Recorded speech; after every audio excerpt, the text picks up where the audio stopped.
자, 안녕하세요. 우리 오늘 현대시 마스터 클래스 이제 스텝 2 들어갈 시간인데 교재 28페이지 되겠습니다. 자, 28페이지 보면 시의 형식 요소라고 나오는데 이제 내용 요소 끝나고 시의 형식적인 부분에서 어떤 개념이 있는지 알아볼 거야. 자, 형식 요소에 두 가지 개념이 있다고 했지. 시상 전개 방식과 운율. 우린 오늘 시상 전개 방식이란 도대체 무엇인지 한번 알아볼 건데 지금 여기 나오는 여기 선생님 써놓은 이 개념 있지? 이게 바로 시상 전개 방식의 전부라고 볼 수 있겠어. 수능에서 이 정도만 알면 시상 전개 방식 문제는 틀릴 일이 없다라는 거. 자, 그럼 먼저 시상이 뭔지부터 보겠습니다. 자, 시상이라는 건 크게 두 가지 의미라고 볼 수 있겠는데 첫 번째는 시상이 떠올라 할 때 그 시상이야. 시를 짓기 위한 착상이나 구상. 자, 그러나 수능 선지에 구성되는 시상이라는 개념은 이 두 번째 의미로 쓰인다. 시상이 집약되고 있다. 시상이 강조되고 있다. 뭐 등등 할 때 그 시상이란 화자의 생각이나 감정, 즉 정서라는 개념으로 그냥 해석하면 돼. 우리 여태까지 배웠던 정서 있지? 시의 내용이자 화자의 생각, 느낌, 태도 이런 것을 정서라고 했는데 그게 곧 그냥 시상과 동일한 말이구나. 그래서 시상 전개 방식이란 그럼 뭐다? 화자의 정서, 생각과 느낌을 어떠한 방식으로 전개해 나가고 있느냐. 이게 바로 시상 전개 방식이다. 어렵지 않은 개념이에요. 자, 그럼 첫 번째 시상 전개 방식의 첫 번째는 바로 시간의 흐름에 따른 시상 전개야. 모든 이야기의 흐름은 가장 기초는 시간의 흐름에 따라 전개되는 거지. 자, 과거, 현재, 미래, 그리고 아침, 점심, 저녁, 봄, 여름, 가을, 겨울처럼 시간이 흘러가는 순서대로 시를 구성하는 게 일단 기본이라고 볼 수 있겠는데 이런 걸 시간의 순차적인 흐름이라 그래. 순차라는 말, 그리고 같은 말, 순행이라는 말 알아두고 이런 걸 또 추보라는 말, 지금은 잘 쓰이지 않지만 종종 쓰일 수 있는 추보, 걸음보자, 따를 추자예요. 그래서 걸음에 따라, 시간의 순서에 따라라는 거야. 자, 그럼 예시 한번 보자. 이육사의 광야라는 시가 시간의 순차적인 흐름에 따라 전개되고 있는 시 중에 하나인데 자, 이육사는 독립운동가라고 했고 그 다음에 광야라는 것은 넓은 들판이라는 건데 독립운동가의 관점에서 이 광야라는 것을 해석하면 그렇지, 우리 민족의 삶의 터전, 우리 조선의 땅이라고 볼 수 있겠어. 그 조선의 땅이 까마득한 날 하늘이 처음 열린 이 천지개벽의 순간 닭 우는 소리조차 들리지 않았던 생명체조차 없었던 아주 원시적이고 역사적인 그 순간부터 오래전부터 존재했다라는 것이고 모든 산맥들이 바다를 연무에 휘달릴 때도 차마 이곳 이 신성한 우리의 광야 땅은 건드리지 못했다. 우리 땅이 굉장히 신성한 존재였다라는 것이야. 즉 우리 광야에 대한 이 시적 화자의 정서가 드러나고 있는데 그 정서가 어때? 과거에서부터 드러나고 있지, 그치? 과거에 대해 이야기를 하고 있는 거야. 과거에 대해서. 그러다가 이제 어쩌고저쩌고 끊임없는 광음을 부지런한 계절이 피어서 저 시간이 흘러 우리의 큰 강물이 비로소 길을 열었다. 즉 우리의 민족의 역사와 문명이 비로소 길을 열어서 나라의 기틀을 세우고 우리의 역사가 시작되었다라는 거야. 근데 지금 이제 눈 내려 하면서 이제 시간이 어떻게 됐어? 과거에서 현재로, 즉 우리 광야 땅에 대한 그 시적 화자의 생각과 느낌, 즉 정서가 과거에 대한 내용부터 현재로 시간의 순차적인 흐름에 따라 전개되고 있지, 그치? 그래서 지금은 우리 광야 땅이 시련과 고통의 시기야. 그러나 나는 매화향기, 지조와 절개, 나의 지조와 절개 홀로 아득하니 내 여기에 가난한 노래의 씨를 뿌려라. 독립의 노래의 그 기틀, 독립의 기틀을 내가 다지겠다라는 그 의지적이고 남성적인 어조로 이야기를 하고 있는데 현재 시점에서 이야기하고 있다는 거. 그러면서 이제 다시 천고의 뒤에 백마 타고 오는 초인이 있어 이 광야에서 목 놓아 부르게 하리라 하면서 내가 뿌렸던 그 독립의 기틀, 그 독립의 노래이지, 그치? 그 가난한 노래의 씨앗을 이제 미래에는 백마 타고 오는 초인, 굉장히 일단 긍정적인 이미지다.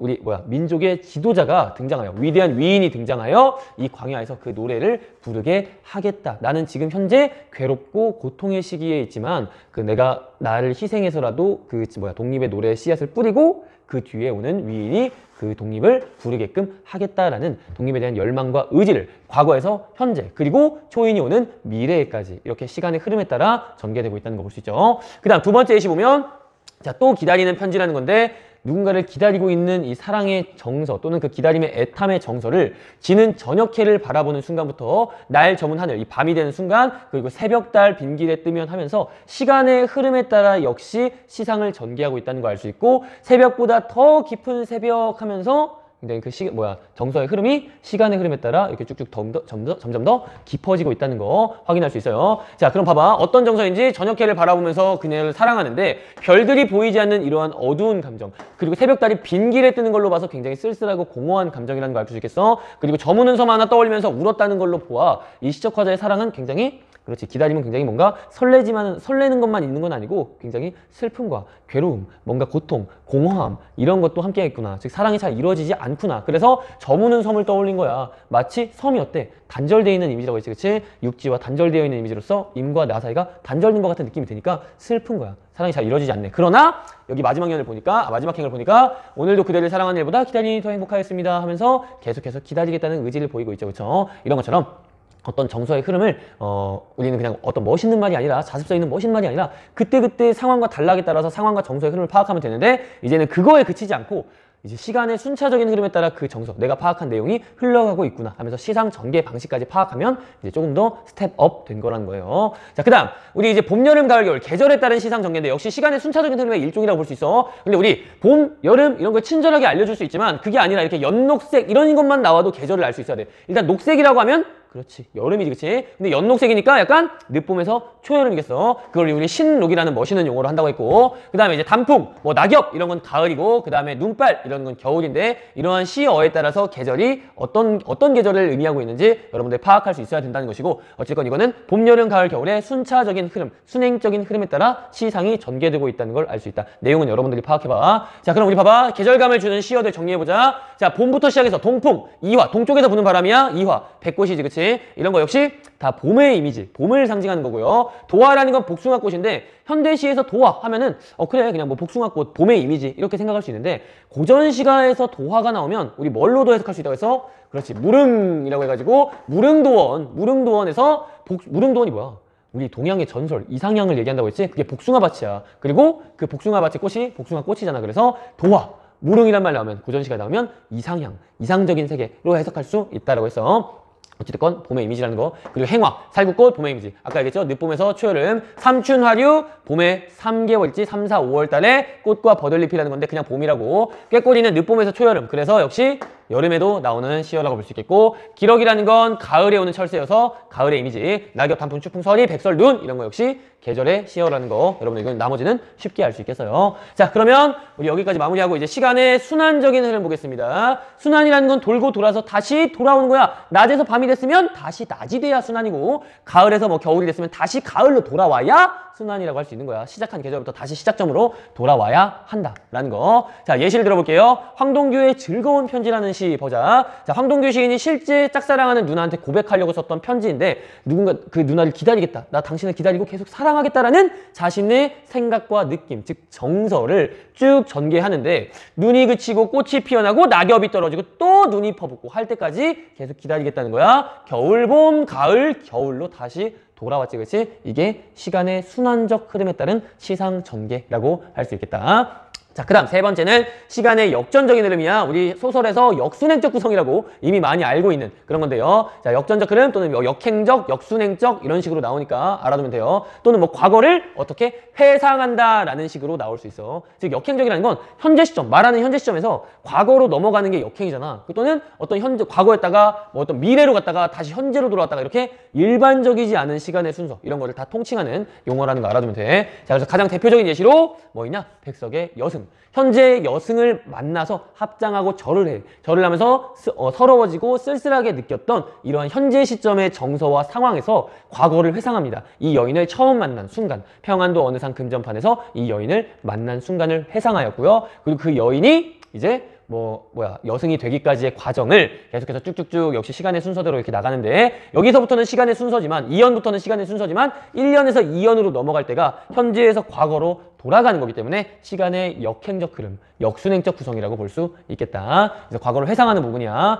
그래서 이런 시간의 흐름에 따른 시상 전개 방식은 이런 식으로 자연의 순환적 질서, 시간의 경과, 계절의 흐름 이런 식으로 용어를 바꿔서 출제가 된다는 것이고, 과거 회상을 통해 반성적으로 어쩌고저쩌고 하는 거. 여기서는 과거 회상을 통해 스스로 자기 자신의 모습을 되돌아봤나 봐. 그러니까 반성이라는 용어를 쓴 거야. 선생님이 얘기했지? 시에서 반성이라고 하면 무조건 뭔가 잘못을 크게 저질러야만이 반성이 아니라 자기 자신을 되돌아보는 거, 성찰하는 것 자체를 일단 반성이라고 한다고. 그 다음에 이건 역순행적 구성을 말하는 거겠지. 그 다음에 시간의 순환적 흐름, 순차적 흐름 이런 용어 그대로 노출되죠. 그렇죠? 다시 돌아와야만이 그런 거고, 순서대로 흘렀을 때 순차라고 한다고. 오케이. 자, 그 다음에 이제 두 번째, 화자의 공간 이동에 따른 시상 전개 방식인데, 자, 그중 대표적인 건 일단 화자가 직접 공간, 장소를 직접 옮기면서 그 장소에 따른 정서를 이야기하는 것. 그 정서의 흐름이 장소에 따라서 이렇게 쭉쭉쭉 나오는 거를 공간 이동에 따른 시상 전개 방식이라 그래. 10분이 흘렀나 봐.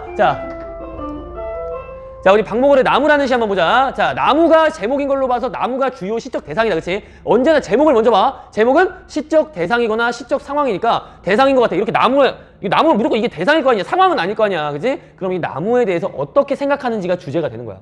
또 기다리는 편지처럼 기다린다는 상황이 나오면 그 기다림 속에서 어떤 생각과 느낌을 가지는지가 주제가 되는 거야. 그러니까 제목을 먼저 봐라. 힌트를 얻을 수 있다. 자, 보자. 유성에서 조치원으로 가는 어느 들판에 우두커니 서 있는 한 그루 역시 늙은 나무를 만난 상황이야. 그럼 이 나무에 대해서 어떤 생각과 느낌을 가지는지가 주제가 된다고 했지. 그치? 근데 이 주제가 유성에서 조치원으로 시적 화자가 공간 이동을 하면서 나오고 있다. 수도승일과 묵중하게 서 있었다 하면서 묵중함을 느낀 정서가 흘러가고 있는 것이고, 조치원에서 공주, 이번에 공주에서 온양 이렇게 옮겨가면서 몹시 추워 보여, 외로워 보여 이런 화자의 정서가 전개되고 있어. 나무에 대한 생각과 느낌이지, 그치? 근데 장소가 이렇게 이동하면서 전개되는 거. 공간 이동에 따른 시상 전개 방식이다 라는 거야. 마지막에서 온양에서 또 서울까지 해서 마지막에 정서, 이 시의 마무리를 짓는 것까지 계속해서 공간을 이동하면서 그 정서의 흐름이 보여지고 있다. 이런 거. 공간 이동에 따른 시상 전개.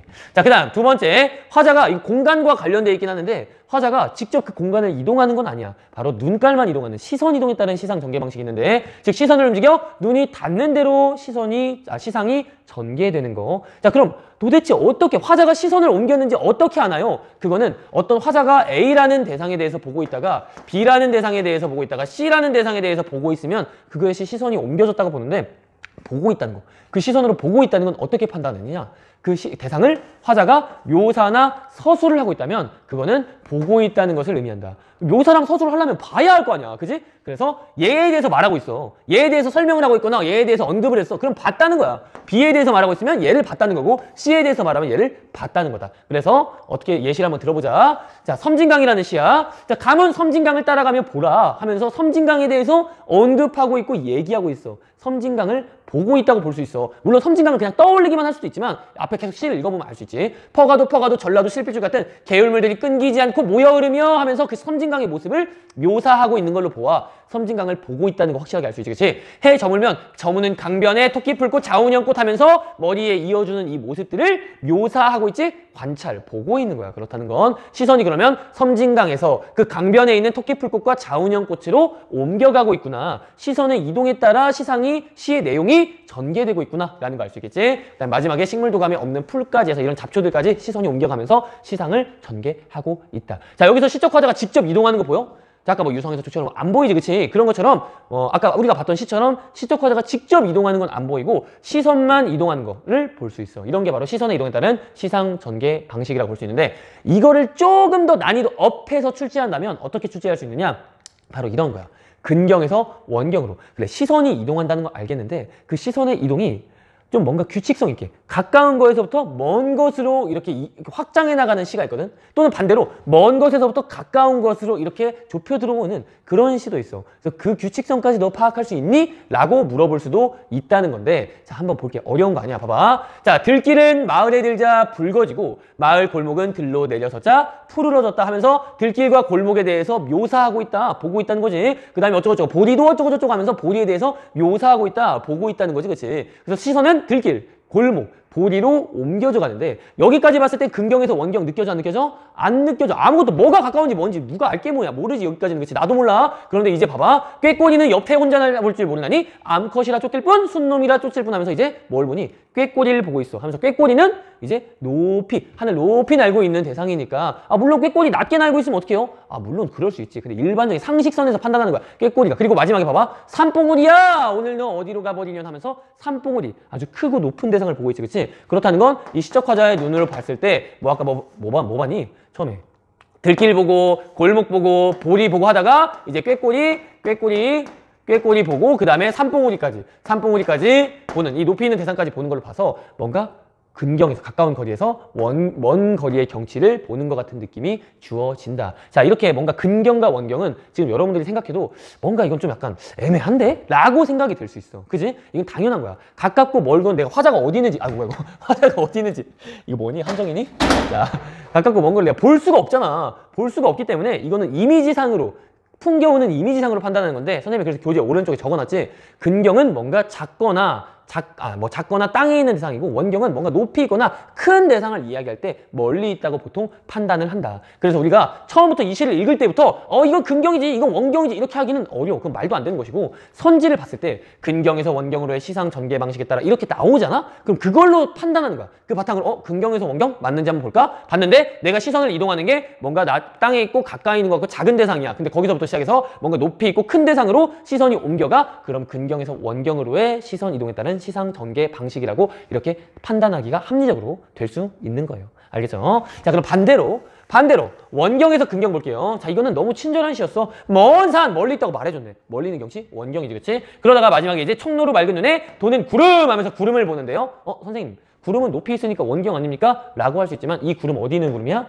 그렇지, 청로로에 맑은 눈깔에 비쳐있는, 눈에 비쳐있는 이 구름이야. 그러다 보니까 굉장히 작지, 그치? 먼저 청로를 본 거야. 청로를 보고 거기에 눈을 봤는데 작게 비치는 구름. 그렇다는 게 이 구름까지 보일 정도로 일단 눈이 맑다는 것이고, 내 시력이 몽골인이 아닌 이상 가까이 있는 청로를 봤겠지, 그치? 그러니까 보일 거 아니냐, 그치? 그래서 근경이다 라고 할 수 있는 거예요. 이것도 역시 읽을 때부터 원경이지 근경이지 라고 판단하기에는 조금 애매해. 먼 산이라고 하는 걸로 봐서 이건 원경이라고 볼 수 있으나, 뭐 내가 그것까지 판단하면서 막 읽긴 좀 어렵단 말이야. 그랬을 때 역시 이렇게 선지로 나올 때 그걸 보고, 내가 바라보고 있는, 시적 화자가 바라보고 있는 대상이 여기서부터 시작해서 여기 이렇게 옮겨가고 있는데, 여기 멀리 있다고 얘기했고 작게 이렇게 작은 대상으로 이렇게 시선이 옮겨갔네. 그럼 원경에서 근경이라고 할 수 있겠구나 라는 게 합리적인 판단이라는 거지.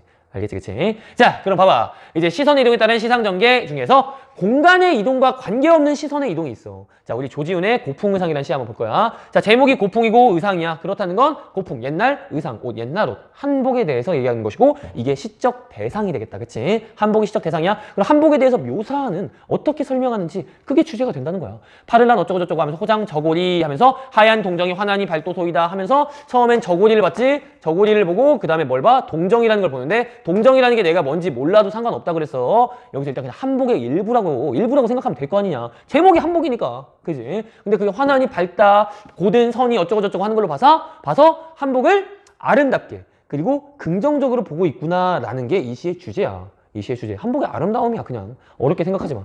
어떤 거에 대해서, 시적 대상에 대해서 제목을 보고 판단하고 그 대상을 뭐라고 설명하고 있느냐? 좋게 보고 있네. 긍정적으로 보고 있네. 아름답게 보고 있네. 라는 거. 그래서 곡선을 이루고 아름답고, 치마가 어쩌고저쩌고 하면서 여기서부터 여기 그리고 운해장의 신발이거든요. 몰라도 대충 한복의 일부구나 라는 걸 알 수 있죠. 이 세트를 쭉 훑어보면서 설명하고 있다. 시선이 이동하고 있다. 그 이동에 따라 시상이 전개되고 있구나 라는 거 파악하면 되는 거야. 자, 그래서 이렇게 공간의 이동에 따라 근경에서 원경 시선 이동, 원경에서 근경 시선 이동, 이런 식으로 출제가 된다라는 것이고, 시선의 이동, 공간의 이동, 시간의 흐름, 시선의 이동에 따라 이렇게 전개가 된다라는 거. 자, 그럼 이제 수미상관 보겠습니다. 자, 수미상관 여러분들이 한 번쯤은 다 들어봤을 텐데 이 효과를 아는 게 굉장히 중요해. 일단 수미상관이라는 건 처음 부분과 끝 부분이 무조건 같은 거냐? 아니지. 동일하거나 유사한 것이 바로 수미상관, 또 다른 말로는 수미상응 또는 수미쌍관이라고 하는데, 여기서 수는 머리 숫자, 미는 꼬리 미자야. 시의 머리 부분과 꼬리 부분이 같거나 유사한 것으로 서로 상관이 있다, 상응한다라고 해서 수미상관이라고 한다는 거야. 즉 같거나 유사한 내용이 뭐 한다는 거야? 반복된다는 거야. 반복. 자, 반복되면 어떤 효과가 있지? 당연히 똑같은 말을 야 돈 갚아라 라고 하는 것보다 돈 갚아 라고 하면 굉장히 얘가 돈이 겁나 필요하구나 하면서 뭐가 돼? 강조가 되지, 그치? 그리고 앞뒤 유사한 모양으로 배치되어 있기 때문에 유사한 내용이 앞과 뒤에 이렇게 세트로 딱 있어서 이 안에 내용이 뭔가 굉장히 안정적으로 들어갈 수 있지. 그래서 형태적 안정감을 준다라는 거. 이 형태적 안정감을 다른 말로 하면 뭐라고 할 수 있냐면 시적 안정감 또는 형태적 통일성, 이런 식으로 용어를 바꿔서 쓸 수 있어요. 또는 구조적 안정감 이런 식으로 용어를 바꿔가면서 쓸 수 있다라는 거. 그 다음에 반복되기 때문에 또 뭘 형성할까? 반복 나중에 다음 시간에 할 거지만 우리 시에서 일단 반복이 되잖아. 그럼 무조건 운율 형성, 리듬감이 형성된다는 거 기본적으로 그냥 이제 상식으로 알아둬야 돼. 야, 우리 노래 중에 내가 알고 있는 노래 이런 거 손이가요 새우깡 광고 갑자기 생각해서 손이가요 새우깡이 손이가요 하면서 손이가를 계속 반복하고 있지, 그치? 이렇게 반복을 하면 리듬이 형성되기 때문에 노래가 된다는 거야. 우리 니네가 알고 있는 랩 봐봐. 맨 끝부분 맨날 반복하잖아. 그 반복하는 그 끝부분의 어미를 반복하는 이유가 리듬을 형성하려고 그런 거예요. 자, 그럼 보자. 자, 여기서 있잖아. 이 의미를 강조한다는 말이 다른 말로 쓰일 수 있어. 어떻게 쓰이냐? 일단 의미잖아. 의미라는 건 시의 정서야. 그리고 시의 내용이야. 또는 시의 주제지, 그치? 주제. 이런 식으로 바꿔서 쓸 수 있고, 강조라는 건 부각한다는 말로 쓸 수 있어. 또는 심화시킨다는 말로 쓸 수도 있어. 뭐 강화한다는 말로 쓸 수 있어. 이렇게 말을 바꾼다고 해서 니네가 처음 보는 말이라고 생각하면 진짜 슬퍼져. 알겠지? 의미랑 시의 의미가 뭐야? 정서, 내용, 주제잖아. 그치? 오케이. 자, 그럼 보자. 자, 예시를 볼게요. 김소월의 진달래꽃 너무나 유명한 시죠. 그쵸? 자, 나보기가 역겨워 가실 때는 말없이 고이 보내드리오리다. 마지막 끝에 봐봐. 나보기가 역겨워 가실 때는 죽어도 아니 눈물 흘리오리다. 자, 내용 똑같냐? 아니지, 그치? 다르지, 그치? 내용 달라. 그러니까 비슷하다는 거야. 물론 말하고자 하는 바는 같지. 말하고자 하는 바는 네가 나 보는 데 있어서 토를 쏠려가지고 네가 나를 손절할 때에도 나는 너를 보내는 걸 슬퍼하지 않겠다라는 반어적인 의미로 쓰여 있는 거는 똑같아. 똑같지만 구조도 비슷해. 하지만 완전히 똑같진 않지. 이런 것도 그래도 수미 상관으로 봐준다는 거야. 완전히 똑같은 모습은 아니지만 그래도 내용이 말하고자 하는 바가 동일하고 구조가 유사하잖아. 그치? 그렇기 때문에 수미 상관으로 봐준다. 이 수미 상관의 그 허용 범위를 여러분들이 이런 예시와 수능 문제와 이런 것들을 통해서 판단하는 게 익혀나가는 게 굉장히 중요해요. 그래서 예시를 하나 더 가져왔어. 실제 기출문제야. 자, 향단아 그네줄을 밀어라. 먼 바다로 배를 내어 밀듯이 향단아. 이게 첫 번째 부분이야. 마지막 부분 봐봐. 바람이 파도를 밀어올리듯이 그렇게 나를 밀어올려다오. 향단아. 야, 겁나 다르지. 아까 그거는 좀 그래도 양호했어. 얘는 진짜 많이 달라. 그런데 얘 어떻게 나오냐면은 윗글의 위클리한 설명으로 적절한 것을 자, 평가원 문제야. 평가원은 답이야. 정해진 거야. 자, 천년과 끝년을 대응시켜 화자의 정서를 심화하고 있다. 여기서 천년과 끝년을 대응시킨다는 게 바로 상응시킨다. 즉 수미상관을 말해. 수미상관을 말한다고. 이런 말로 바꿔서 나와. 첫 부분과 끝 부분을 상응시켜. 뭐 이런 식으로 관련시켜. 뭐 이런 식으로 바꿔서 나와. 여기 봐봐. 화자의 정서, 내용이지 의미지 심화시키고 있다. 강조하고 있다. 효과. 기억해야지, 그치? 아까 선생님이 말한 그 세 가지 효과 무조건 기억해. 그냥 머릿속에 때려 박아. 그냥 그대로. 여기 봐봐. 어쨌건 얘도 수미상관의 일종으로 평가원으로부터 인정을 받았다는 건데 향단이한테 자기의 그네를 밀어 올려달라는 이 밀어 올리는 게 약간 이상세계로 나아가려고 하는 거거든. 일단 그거 모르더라도 밀어 올려달라는 의미가 반복되고 있지, 그치? 똑같지, 그치? 똑같고 구조가 비슷해. 해다오 하면서 밀어라 하면서 명령하는 구조와 향단아 부르는 구조가 비슷해. 그래서 수미상관으로 인정받았는데요. 여러분들 여기까지 이런 선까지 수미상관으로 인정해 준다라는 거야. 알겠지? 그래서 봐봐. 예시 보면, 선지 보면 처음과 끝을 대응시켜 화자의 정서를 부각! 처음과 끝에 유사한 구조로 상응하여 시적 안정감 부여, 수미상관의 구조, 주제를 강조 이런 거, 그치? 그 다음 수미상관은 시상을 마무리 당연한 거지. 끝부분이니까 이 시의 정서를 끝내고 있다. 시의 내용을 끝내고 있다라는 거야. 자, 그리고 구조적 안정감 이런 것까지. 자, 그럼 이제 네 번째 선경우정 봅시다. 자, 이것도 역시 제목을 보면 뭔 개념인지 알 수 있어. 먼저 선자 경치 경자, 후 뒤우자 정서 정자야. 즉 먼저 경치에 대해서 이야기하고 뒤에 정서를 이야기한다. 즉 먼저 외적 요소나 경치를 묘사한 다음에 이게 선경이야. 그 다음에 그 대상이나 경치에 통해 얻게 된 화자의 정서, 후 정을 드러내는 시상 전개 방식이라고 볼 수 있겠어요. 자, 예시를 봐야지. 역시 개념을 외우는 건 아무 의미 없어. 예시를 통해 적용 연습해봐야 돼. 자, 훨훨나는 척의 암수서로 정다운데 외로울 사이 내 몸은 위와 함께 돌아갈 거 하면서 유리왕의 황조가 아주 유리왕이 여자친구한테 차이고 나서 그 다음에 자기가 그 여자친구를 잡으러 갔다가 거기서 완전히 거절당하고 나서 슬퍼하는 정서를 이야기한 하나의 시라고 볼 수 있겠는데 유리왕이 꾀꼬리의 모습을 본 거야. 봤는데 얘네 엄청나게 막 서로 즐겁게 막 놀고 있네 하면서 먼저 경치에 대해서 이야기하죠. 그쵸? 외적 요소에 대해서 묘사를 하고 있다는 거야. 경치라고 하면 니네가 꼭 막 자연 풍경 막 이런 것만 생각하는데 그냥 나의 정서 외에 내면 외에 외부적인 모습을 얘기하는 게 선경이라고 볼 수 있어. 경치라고 볼 수 있어. 그 다음에 이 경에 대한 나의 정서,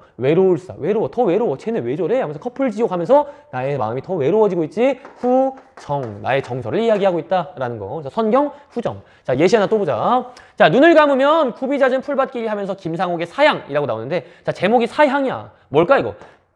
자, 기본적인 한자어로 이래서 그래서 공부해 나가야 돼. 한자를 따로 막 파고 공부할 수 없으니까 나올 때마다 공부합니다. 그냥 버리지 말고 생각할 사자, 고향 향자야. 즉 고향을 생각하는 거야. 그리워하는 마음이 기본 정서겠다. 그치? 고향에 대해서. 자, 보자. 눈을 감으면 왜 감았어?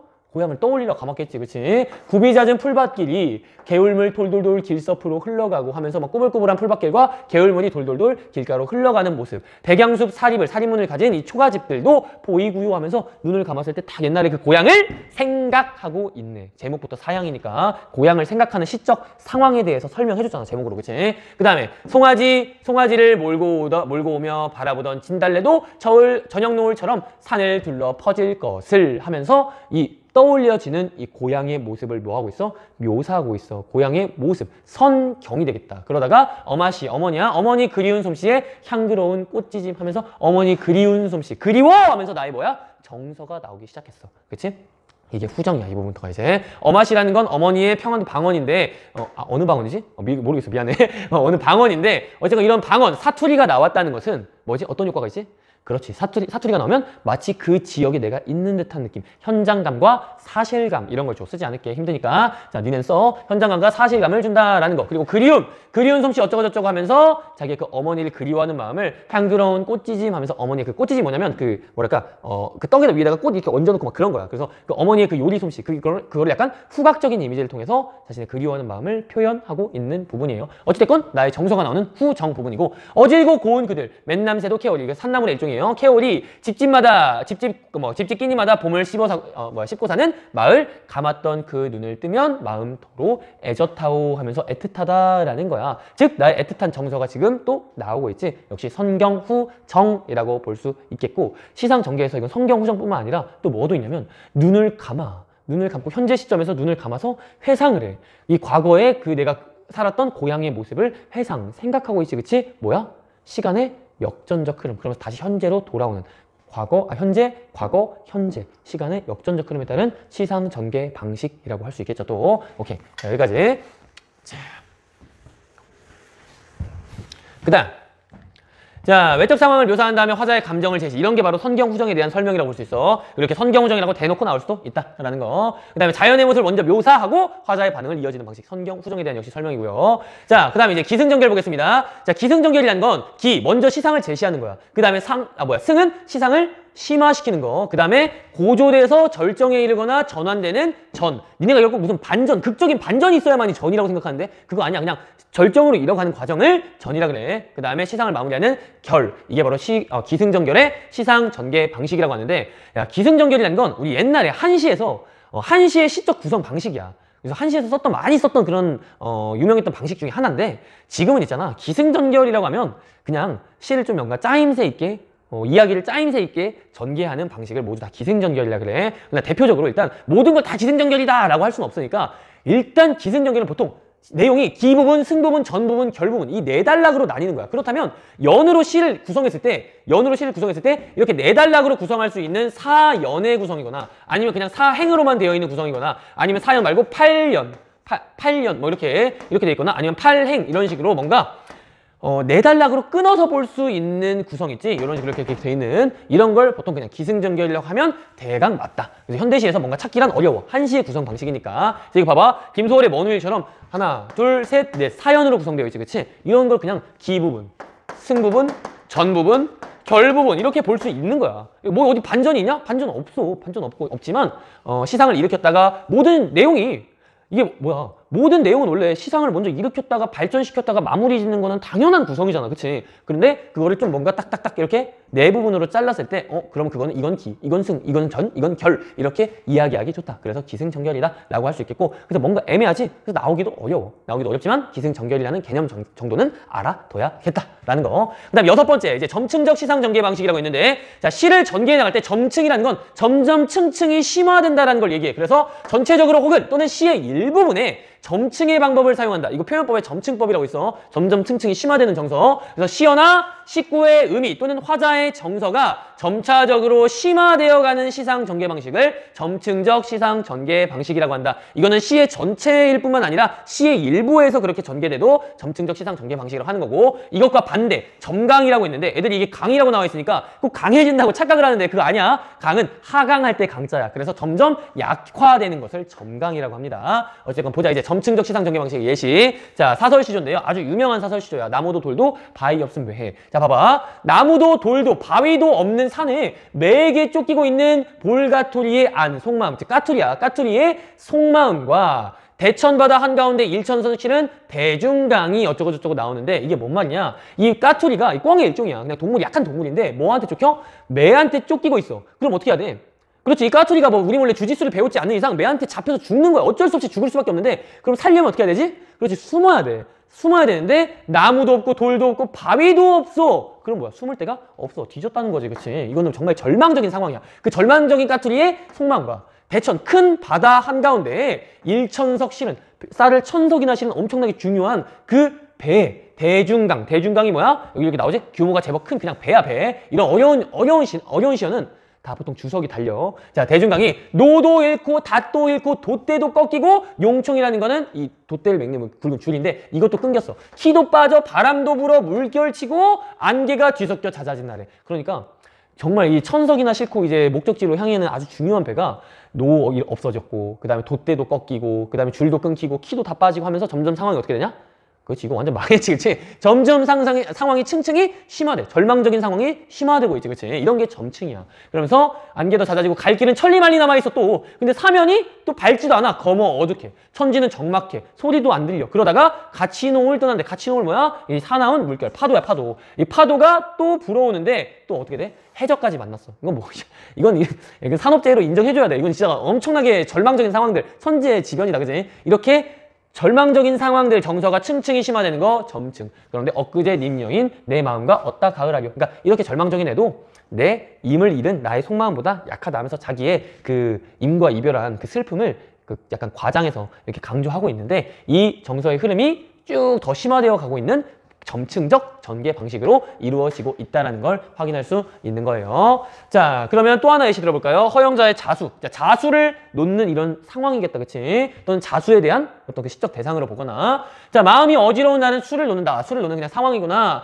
금실은실 청실 따라 서 가면 가슴속 아우성은 절로 가라앉아 하면서 마음이 어지러웠다가 가라앉았어. 처음 보는 숲을 정갈한 자갈들의 강변에 이른다. 남양의 빨 속에 술을 놓고 있으면 세상 번뇌가 무궁한 사랑의 슬픔을 참아내올 듯 먼 극락정토 가는 길도 보일성 싶다. 야, 극락정토. 이게 불교에서의 천국이라고 보면 돼. 천국에 마음의 평화를 얻을 이 천국에 갈 정도로 내 마음이 뭐야? 안정되었다라고 하면서 자신의 마음이 안정되는 그 정도를 가라앉는 거 어쩌고저쩌고 하면서 여기 뭐야 세상 번뇌 무궁한 슬픔을 참아내는 거 그러다가 극락정토 가는 길도 보일 정도로 점점 어떻게 되고 있어? 심화되고 있지 강해지고 있지 마음의 안정이 이런 게 점층적 시상 전개 방식이다라는 거. 일단 정서를 니네가 파악하는 건 어렵지 않아. 아 자수를 하다가 그냥 정서가 자기의 마음이 속마음이 안정되어 가는구나 라는 거 다 파악할 수 있어. 그냥 상황과 생각과 느낌을 파악하면 되니까. 그치? 그럼 이제 여기서 우리는 한 발짝 스텝 2잖아. 그치? 한 발짝 나아가서 아 정서의 흐름이 점점 뭔가 심화되어 가고 있구나라는 거. 그걸 알아내서 점층적 시상 전개 방식이라는 이름을 붙일 수 있는 거. 그게 스텝 2라는 거야. 별거 아니잖아. 그래서 점층적인 방식을 사용하여 점층적으로 확대하여 점층법을 활용한 시상 전개로 이런 식으로 나오고 당연히 점층법이니까 감정이 어떻게 되겠어? 고조 되겠지. 그치? 자 그럼 7번째 보자. 이제 시상의 전환이야. 시상의 전환이 뭐냐? 바뀌는 거잖아. 그치? 그래서 시상의 반전이란 말을 쓰기도 하고 또는 어조가 정서랑 비슷하다고 했지. 그냥 구분하지 말라고 했어. 이렇게 나오니까 구분하지 말라는 거야. 어조나 정서나 태도나 다 똑같다고 보면 돼. 그냥 물론 세부적인 개념은 다 달라. 하지만 그냥 우리는 비슷하다고 보면 문제 푸는데 전혀 지장 없다는 거. 그래서 어조의 변화, 시상의 반전, 시상의 전환이라는 게 있는데 이런 건 꼭 그냥 시상이 뭐야? 생각이나 감정, 화자의 정서라고 했지 정서가 급격히 그냥 바뀌는 것을 시상의 전환이라고 한다. 이런 걸 다른 말로 하면 뭐라고 나오냐면 재인식, 인식의 전환. 써라 뭐하냐? 인식의 전환 이렇게 나오고 또는 분위기의 변화. 분위기가 뭐 그 시의 상황이고 분위기 어조고 다 같은 거니까 분위기의 변화.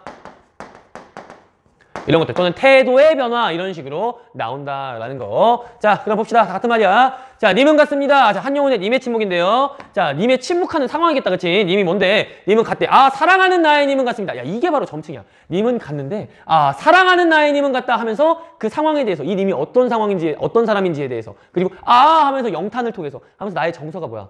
심화되고 있지, 그치? 이런 게 점층법에 따른 시상 전개 방식, 점층적 시상 전개 방식이라는 거야. 그래서 어쩌고저쩌고 하면서 아, 인과 이별한 상황이구나 하면서 정서가 어때? 슬픔에 터집니다 하면서 겁나 슬퍼하는 정서를 가지고 있구나라는 거 알 수 있어.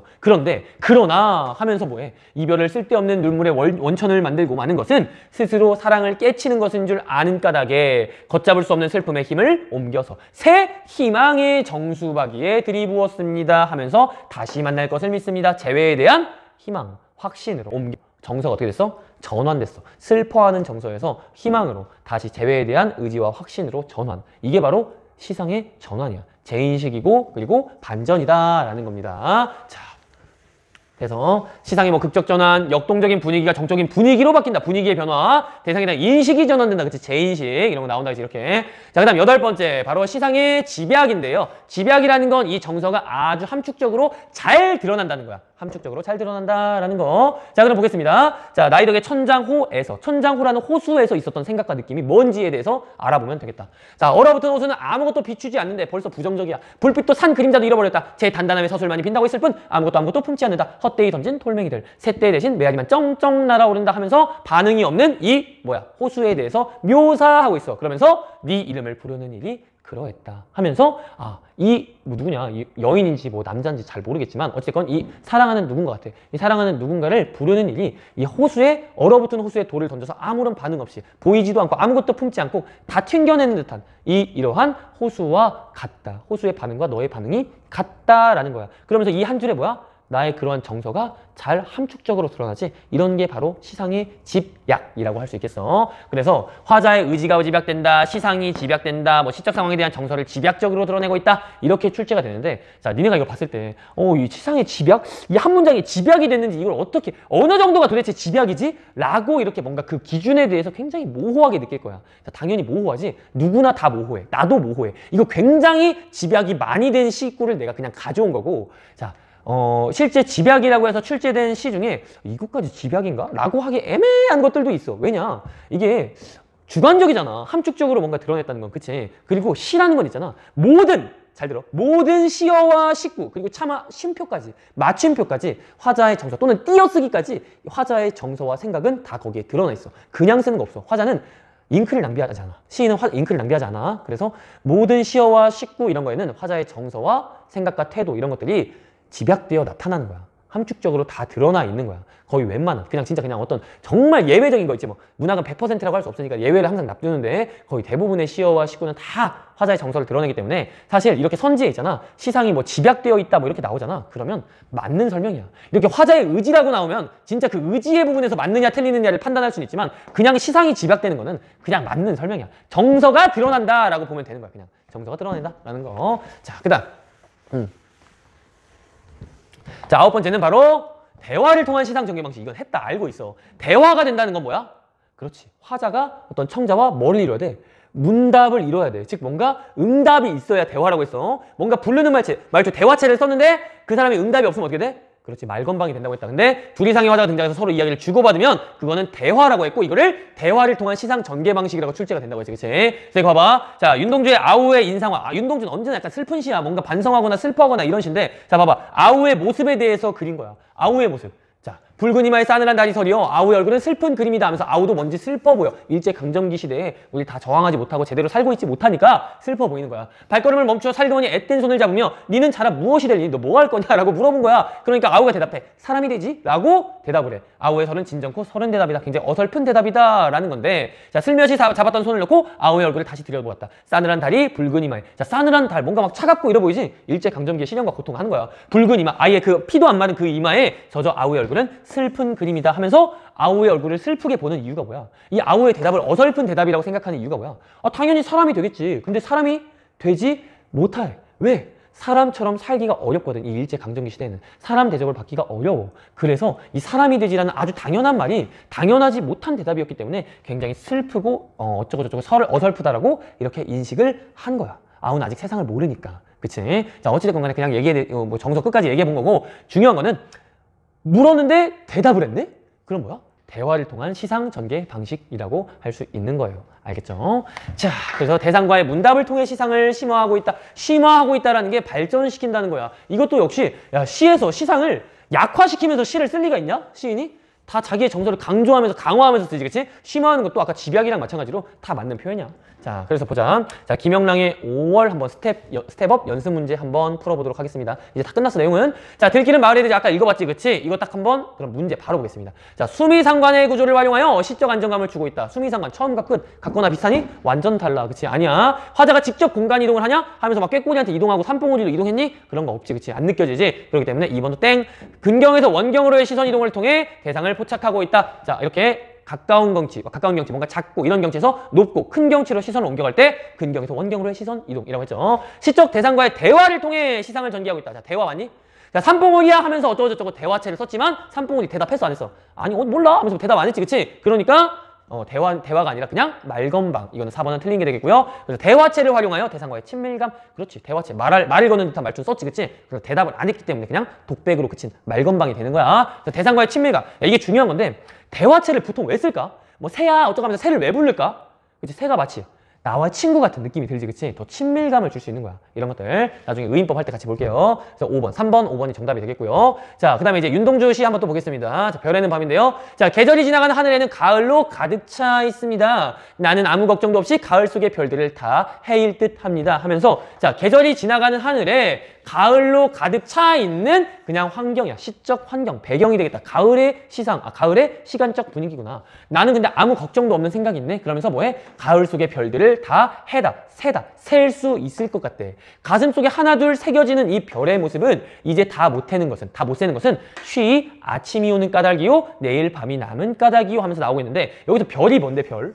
별이라는 건 자, 우리 나중에 상징할 때 배울 텐데 역시 일반적인 상징의 이미지를 잘 가지고 있어야 한다고 했어. 별이라는 건 어둠 속에서 빛나는 희망과 생명과 의지와 긍정적인 꿈, 이런 것들, 이상적, 이런 것들의 이미지를 상징해요. 즉, 나의 젊은 청춘에서 그 이상을 그리는, 꿈을 그리는, 희망을 그리는, 그래서 하나하나 다 세는 거야. 그런데 이 별을 다 세지 못하는 이유는 쉬 아침이 와 잠이 깨 현실이 찾아오는 까닭이요. 내가 계속 이상을 그리고 있는데 현실이 다가오기 때문에, 일제강점기 현실이 다가오니까. 자, 내일 밤이 남은 까닭이요 하면서 아직 나는 청춘이 그래도 남아있어. 청춘이 남아있고 꿈꿀 수 있는 시간이 남아있어. 여기서 밤은 어때?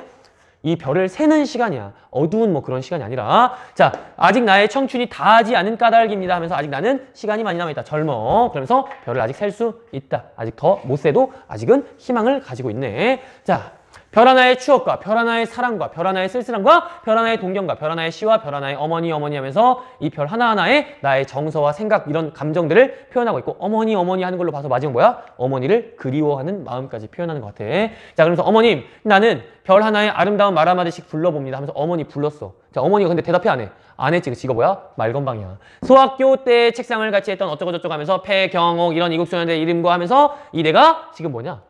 연상되는, 내가 지금 추억거리로 회상할 수 있는, 그리워하는 대상들을 열거하고 있는 거야. 그러면서 이네들은 너무나 멀리 있습니다. 멀리 있으면 볼 수 있어 없어? 볼 수 없어. 그럼 정서 어때? 굉장히 슬퍼, 그리워. 그리고 별이 아스라이 멀듯이, 나의 희망이 아스라이 멀다고 느끼네. 그치? 뭔가 희망이 잘 이루어지지 않는 이 절망적인 현실에 대해서 생각하나 봐. 자, 어머님, 그리고 당신은 멀리 북한도에 계십니다. 엄마에 대한 엄청 그리워. 나는 무엇인지 그리워. 이 많은 별빛이 내린 언덕 위에 내 이름자를 써봐. 내 이름을 써봐. 내 이름을 써본다는 행위가 뭘까?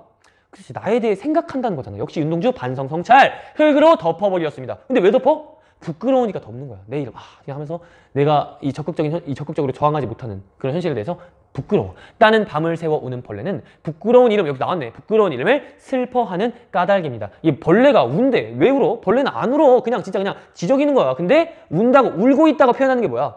그렇지, 엉엉 운다라고, 부끄러워서 막 부끄럽고 슬퍼해서 운대. 이게 뭐야? 감정이, 자기가 울고 싶고 슬퍼하기 때문이지, 그치? 그래서 자기의 부끄러운 마음 역시 나오고, 반성하는 마음 나오고, 그러나 겨울이 지나고 나의 별에도 다시 봄이 오면 무덤 위에 파란 잔디가 피어나듯이. 자, 이제 아까 뭐였어? 가을이었는데 겨울이 지나, 이제 겨울의 그 시련과 고통에 대해서 얘기했다가 겨울이 지나고 나의 별에도 봄이 오면, 희망적인 계절이 오면 무덤 위에 파란 잔디가 피어나듯이 내 이름자 묻힌 언덕 위에도 자랑처럼 풀이 무성할 것이외다 하면서 일제에 대해서 끝까지 이렇게 협력하진 않잖아. 그치? 그러면서 나의 그 이름자 묻힌 언덕에도 내가 지금은 부끄럽지만 결국엔 자랑처럼 풀이 무성할 것이다 하면서 마지막에는 희망적인 정서로 마무리를 짓고 있네요. 어찌됐건 지금 이 시상의 전개 방식 보면 뭐야? 공간의 이동 이런 거 있었어? 없었지. 근데 시간의 흐름은 있었다. 가을에서 겨울, 그 다음에 봄으로, 그 다음에 수미상관 있었니? 없었지. 시선 없었고요. 기승전결 없었고요. 그 다음에 시상의 전환 있었나? 그렇지, 있지. 굉장히 슬퍼하다가 그러나 하면서 시상이 어떻게 됐어? 전환됐어. 그치? 그 다음에 시상의 집약. 시상이 계속해서 강조되고 여기 흐르는 게 시상의 집약은 거의 맞다고 보면 돼. 그 다음에 대화 형식 있었냐? 자, 대화. 어머니 불렀는데 어머니가 대답했어, 안 했어? 안 했어. 대화 형식은 없었고 말 건방만 있었다라는 거. 자, 여기까지 하고 이제 정리할게요. 어때? 우리 이제 시상 전개 방식의 개념을 이제 빠르게 알아봤는데 가장 중요한 것은 복습이야. 우리 과제 꼭 해야 돼. 자, 오늘부터 시작해가지고 우리 실전 문제, 도전 실전 문제 풀고 그 다음에 내일부터 과제 1번부터 하나하나씩 보면서 내용 요소 분석은 당연한 거고 그 다음에 이제 시상 전개에 대한 분석도 꼭 해보세요. 알겠죠? 그래야만이 실력이 는다는 거. 하루에 하나씩. 그래서 그 주에 성공해야만이 A를 받을 수 있습니다. 이 A를 떠나서 진짜 실력 향상을 위해서 꼭 해주길 바래요. 여러분 고생했습니다. 안녕.